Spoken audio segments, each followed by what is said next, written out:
Assalamualaikum warahmatullahi wabarakatuh.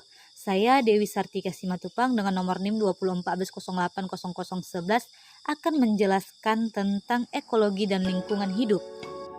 Yuk simak penjelasannya. Ekologi dan lingkungan hidup. Yang pertama kita pelajari adalah pengertian ekologi dan biosfer. Yang kedua, ruang lingkup dan kajian ekologi. Dan ketiga, masalah lingkungan dan akibat yang ditimbulkan serta solusi pemecahannya. Pengertian ekologi. Ekologi berasal dari bahasa Yunani oikos, rumah, dan aloifia, studi. Adalah cabang ilmu biologi yang mempelajari interaksi antara makhluk hidup dengan makhluk hidup lain dan juga dengan lingkungan sekitarnya. Pengertian biosfer. Biosfer berasal dari dua suku kata, yaitu bio yang berarti makhluk hidup dan sfer yang berarti lapisan. Dalam pengertian luas menurut geofisiologi, biosfer adalah sistem ekologi global yang menyatukan seluruh makhluk hidup dan hubungan antar mereka, termasuk interaksinya dengan unsur litosfer atau batuan, hidrosfer air, dan atmosfer udara bumi. Ruang lingkup. Ilmu ekologi secara umum mempelajari tentang interaksi organisme dengan lingkungan hidup di sekitarnya. Ruang lingkup ekologi pada dasarnya terbatas pada beberapa hal seperti misalnya individu, populasi, komunitas, ekosistem, dan biosfer. Kajian ekologi. Ekologi adalah cabang ilmu biologi yang mempelajari interaksi antara makhluk hidup dengan makhluk hidup lain dan juga dengan lingkungan sekitarnya. Komponen yang terlibat dalam interaksi ini dapat dibagi menjadi komponen biotik atau hidup dan abiotik tak hidup. Jadi, ekologi adalah ilmu tentang rumah atau tempat tinggal organisme atau rumah tangga makhluk hidup. Ekologi juga dapat diartikan sebagai ilmu yang mempelajari hubungan timbal balik antara organisme dengan sesamanya dan dengan benda-benda mati di sekitarnya atau di lingkungannya. Macam-macam biosfer. Dilihat dari jenis lapisannya, biosfer dibagi menjadi 3 jenis lapisan, yaitu yang pertama atmosfer, yang kedua litosfer, ketiga hidrosfer. Keanekaragaman flora dan fauna di permukaan bumi ini diperkirakan sesuai dengan perkembangan bumi dalam membentuk benua atau kontinen. Menurut teori apungan dan pergeseran benua yang disampaikan oleh Alfred Wegener tahun 1880 sampai 1930. Faktor-faktor yang mempengaruhi biosfer. Di dalam praktiknya, kondisi ataupun keadaan biosfer tersebut dipengaruhi oleh beberapa macam faktor, yaitu iklim, kondisi geologi, ketinggian tempat, dan faktor biotik. Keragaman bioma terestrial dengan contohnya. Bioma terestrial adalah area tanah dengan iklim yang sama yang mencakup komunitas yang sama, tumbuhan dan hewan. Bioma terestrial yang berbeda biasanya didefinisikan dalam istilah tanaman mereka, seperti pohon, semak, dan rumput. Contoh bioma terestrial meliputi hutan hujan tropis, hutan sedang, padang rumput, gurun, tundra, taiga, sabana, dan kaparal. Contoh bentuk-bentuk adaptasi makhluk hidup dengan lingkungannya. Secara umum, macam-macam adaptasi ini dapat dibedakan menjadi 3, yaitu bentuk tubuh atau morfologi, adaptasi proses metabolisme tubuh, fisiologi, dan adaptasi perilaku. Masing-masing proses adaptasi tersebut memiliki peranan penting dalam penyesuaian diri dalam menghadapi situasi dan kondisi. Adaptasi juga dilakukan suatu individu atau organisme untuk memperoleh makanan. Contohnya adalah penyesuaian bentuk mulut serangga, kupu-kupu, belalang, dan nyamuk yang berbeda-beda sesuai makanannya. Perubahan oleh makhluk hidup juga dilakukan untuk menyesuaikan dengan lingkungan hidupnya. Berikut ini beberapa contoh adaptasi tingkah laku pada hewan. Yaitu yang pertama, kucing akan menerkam ketika mengincar mangsa. Cicak memutuskan ekornya dalam keadaan bahaya atau autotomi. Bunglon akan mengubah warna kulit sesuai tempat hinggapnya yang disebut dengan mimikri. Paus akan naik ke permukaan air untuk menghirup udara. Bentuk-bentuk interaksi antar populasi dalam komunitas. A. Kompetisi. Hubungan kompetisi akan terjadi jika dalam suatu ekosistem terdapat ketidakseimbangan. B. Predasi. Hubungan antar organisme yang memangsa dan organisme yang dimangsa. C. Hubungan netral. Hubungan yang tidak saling mempengaruhi. D. Simbiosis. Hubungan yang saling mempengaruhi. Simbiosis itu tersendiri dibagi menjadi 3, yaitu simbiosis mutualisme, simbiosis komensalisme, dan simbiosis parasitisme. Interaksi yang terjadi antar populasi membentuk suatu komunitas. Sebagai contoh seperti komunitas padang pasir yang terdiri dari populasi hewan, kalajengking, serta populasi kaktus, dan lainnya.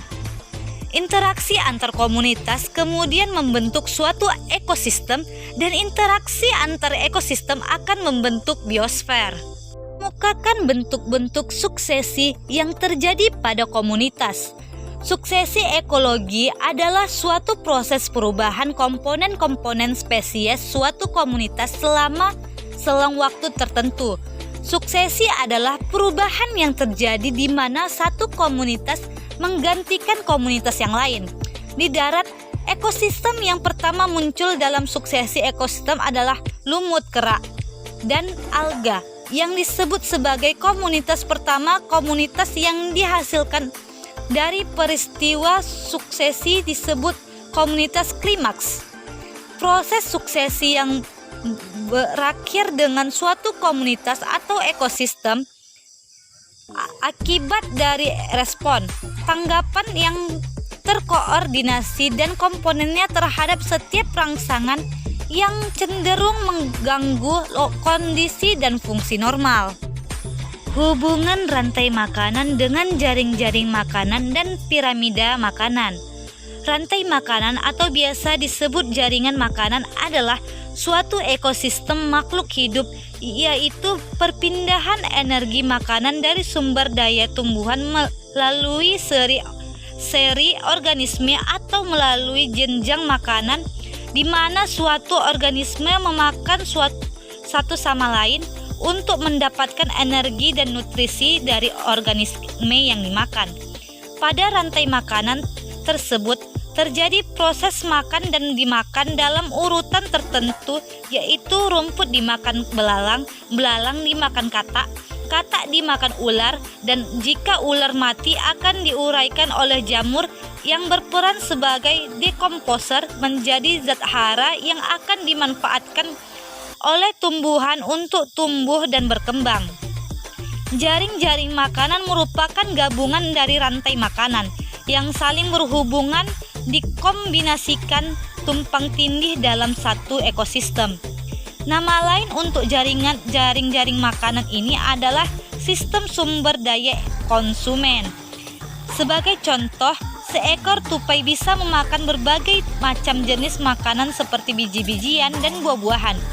Tupai tersebut dimakan oleh seekor rubah yang juga tidak hanya makan tupai namun juga memakan tikus dan juga serangga. Piramida makanan, suatu piramida yang menggambarkan perbandingan komposisi jumlah biomassa dan energi dari produsen sampai konsumen puncak dalam suatu ekosistem. Piramida makanan dibagi menjadi 3, yaitu piramida energi, biomassa, dan populasi. Contohnya untuk pembagian piramida di wilayah hutan. Untuk konsumen tingkat 3 diisi oleh singa, macan, citah, dan lain-lain. Kemudian konsumen 2 diisi hewan sejenis rusa, kijang, kambing, dan banteng atau buffalo. Hubungan adalah pola-pola interaksi terjadi dalam berbagai tingkatan, mulai dari individu, populasi, komunitas, sampai tingkat ekosistem.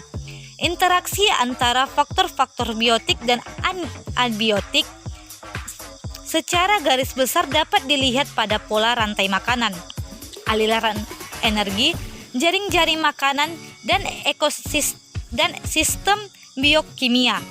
Dalam suatu interaksi terjadi proses pengaliran energi.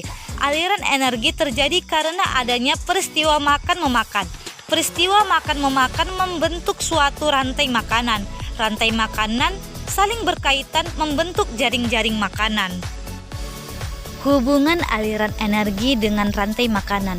Aliran energi adalah rangkaian urutan pemindahan bentuk energi satu ke bentuk energi yang lain, dimulai dari sinar matahari lalu ke produsen, ke konsumen primer atau herbivora, ke konsumen tingkat tinggi karnivora, sampai ke subroba. Aliran energi juga dapat diartikan perpindahan energi dari satu tingkat tropik ke tingkatan berikutnya. Hubungan antara rantai makanan dengan aliran energi, yaitu terjadi aliran energi pada sebuah rantai makanan satu makhluk hidup ke makhluk hidup lain dalam bentuk zat makanan yang terjadi saat suatu makhluk hidup memakan makhluk hidup lain. Makanan ini akan digunakan oleh makhluk hidup sebagai sumber energi melalui metabolisme. Aliran energi ini dimulai dari tanaman yang bersifat autotrof atau menghasilkan sendiri sumber energi dengan menggunakan bantuan dari sinar matahari. Contohnya, padi dimakan oleh tikus, tikus dimakan oleh ular, dan ular dimakan oleh elang. Pada rantai makanan terjadi perpindahan energi dari makhluk hidup yang dimakan ke makhluk hidup pemangsa atau predator. Hubungan rantai makanan dan aliran energi dengan siklus materi pada daur biogeokimia. Siklus materi adalah perputaran energi yang terjadi di antara komponen ekosistem. Siklus ini diawali dari energi matahari yang ditangkap oleh produsen, kemudian terus berputar tiada henti pada konsumen dan semua komponen ekosistem. Daur biogeokimia adalah daur ulang air dan komponen-komponen kimia yang melibatkan peran serta dari makhluk hidup termasuk manusia dan bebatuan atau geofisik. Yang termasuk daur biokimia antara lain daur fosfor, daur air, daur belerang atau sulfur. Hubungan rantai makanan dan aliran energi dengan siklus materi pada daur karbon, nitrogen, fosfor, sulfur. Terjadi hubungan saling ketergantungan energi di antara makhluk hidup yang dalam tingkat tropik berbeda bergantung pada materi yang dimakan pada saat itu. Rantai makanan merupakan sebuah aliran energi makanan melalui sebuah daur atau siklus biokimia terjadi sebagai akibat dari peranan ketiga tempat. Lingkungan adalah kombinasi antara kondisi fisik yang mencakup keadaan sumber daya alam seperti tanah, air, energi surya, mineral, serta flora dan fauna yang tumbuh di atas tanah maupun di dalam lautan. Dengan kelembagaan yang meliputi ciptaan manusia seperti keputusan bagaimana menggunakan lingkungan fisik tersebut. Hubungan ekologi dengan lingkungan. Ekosistem adalah suatu sistem ekologi yang terbentuk oleh hubungan timbal balik tak terpisahkan antara makhluk hidup dengan lingkungannya. Maka dari itu, berdasarkan ilmu ekologi dengan konservasi lingkungan sangatlah berpengaruh satu sama lain. Keseimbangan ekosistem terjadi apabila komponen-komponen ekosistem tersedia dalam jumlah yang cukup dan berfungsi sesuai karakteristik masing-masing. Daya dukung lingkungan menurut Undang-Undang Nomor 23 Tahun 1997, daya dukung lingkungan hidup adalah kemampuan lingkungan hidup untuk mendukung peri kehidupan manusia dan makhluk hidup lain. Contoh daya dukung lingkungan yaitu 1. Memanfaatkan sumber daya alam dengan hati-hati dan efisien. Misalnya air, tanah, dan udara. Yang kedua, menggunakan bahan pengganti misalnya hasil metalurgi atau campuran. Ketiga, mengembangkan metode penambangan dan pemrosesan yang lebih efisien serta dapat didaur ulang. Aktivitas manusia yang menimbulkan kerusakan pada lingkungan. Polusi adalah masuknya atau dimasukkannya makhluk hidup, zat, energi, atau komponen lain ke dalam lingkungan hidup oleh kegiatan manusia. Pencemaran udara adalah peristiwa masuknya atau tercampurnya polutan unsur-unsur baik buatan manusia ataupun buatan alami. Macam-macam polusi dan dampaknya. Yang pertama, polusi udara. Polusi udara merupakan salah satu dari macam-macam polusi. Yang kedua, polusi air. Polusi air atau pencemaran air merupakan terjadinya perubahan pada suatu tatanan lingkungan air. Yang ketiga, polusi tanah. Polusi tanah atau pencemaran tanah merupakan pencemaran lingkungan yang terjadi di dalam tanah. Menganalisis masalah-masalah lingkungan yang terjadi akibat yang ditimbulkan serta solusi pemecahannya. A. Permasalahan sungai tercemar disebabkan oleh beberapa hal seperti limbah industri yang terkandung berbagai zat kimia di dalamnya, limbah domestik seperti limbah rumah tangga yang secara sengaja dibuang ke sungai, limbah pertanian, dan masih banyak lagi. Untuk mengatasi permasalahan ini, tentu saja dibutuhkan kerjasama antara pihak pemerintah, masyarakat, serta pelaku-pelaku industri yang tetap menjaga sungai agar tidak tercemar banjir, dikarenakan perkembangan wilayah Indonesia yang menyebabkan sistem pembuangan air yang salah dan tidak adanya penjagaan pada daerah aliran air. Untuk mengatasinya, pentingnya peran pemerintah yang mengelola pembuangan air agar tak menjadi masalah di kemudian hari. Efek rumah kaca dapat menjadi masalah lingkungan secara global jika terjadi kenaikan kadar gas rumah kaca di atmosfer, terutama gas karbon dioksida atau CO2. Akibatnya gas ini menyerap panas radiasi sinar matahari dan menyebabkan kenaikan suhu di bumi. Penyebab efek rumah kaca adalah gas-gas rumah kaca, yaitu gas-gas dalam atmosfer yang menyerap gelombang panas. Adapun cara menanggulanginya adalah sebagai berikut. Yang pertama, hemat energi listrik. Gunakan pemakaian listrik seperlunya saja. Beralihlah dari pupuk non-organik ke pupuk organik. Menggunakan bahan bakar ramah lingkungan, mengolah limbah peternakan, dan sebagainya. Aktivitas manusia mengelola lingkungannya. Yang pertama, mengelola lingkungan.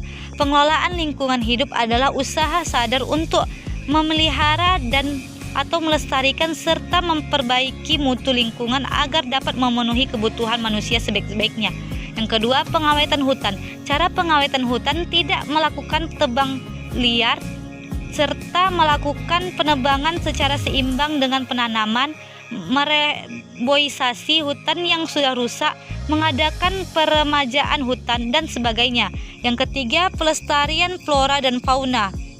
Dan keempat, pengawetan tanah. Dan kelima, penanganan dan pengelolaan limbah.